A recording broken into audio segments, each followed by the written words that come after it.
السلام عليكم ورحمة الله وبركاته. معاكم فوز عبد اللطيف. ده تاني فيديو لنا النهارده. احنا دلوقتي في العملية، احنا قلنا هنطور النهارده في اسكندرية وعربيتنا التانية في بورسعيد دلوقتي.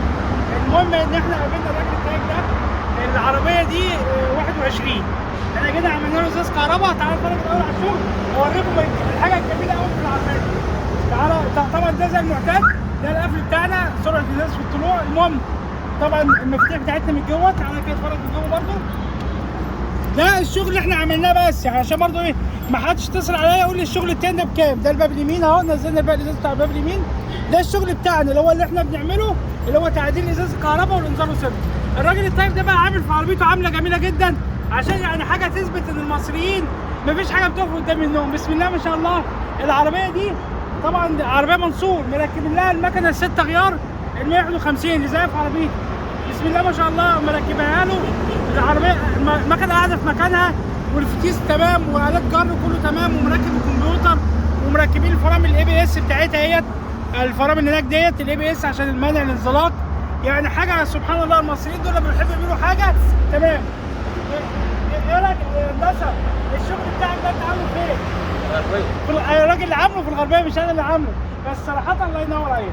بامانه والله انا صورت الفيديو ده عشان نقول للناس ان المصريين لما بيشغلوا مخهم بيوصلوا حاجات حلوه. ادي عربيه دبابه، الراجل شال المكنه بتاعتها والات الجر وحط المكنه بتاعت 6 غل زي عربيتي. بسم الله ما شاء الله. الراجل بيقول لك بيجيب ال 170 180 حاجه يعني فوق الخيال. طبعا ربنا يبارك لاي صنايعي بيخدم مهنته. يعني انا بقول الكلام ده. ايه؟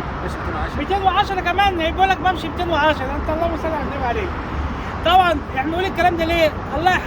الله يبارك لاي صنايعي بيخدم مهنته.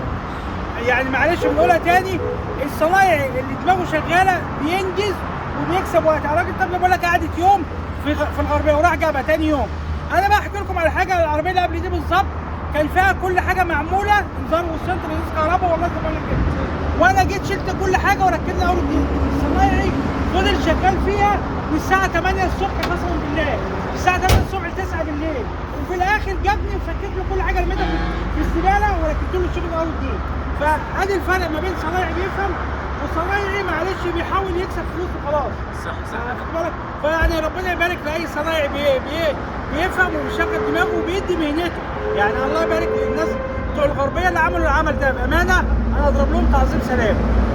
وانا بضرب تعظيم سلام لاي صنايعي بيخدم مهنته وصاحب ضمير، مش الصنايعي اللي يقعد في العربيه انذار والسنتر من الساعه 9 الصبح ل 9 بالليل. ايه يا عم ده احنا عملنا العربيه تلت ساعة بالظبط.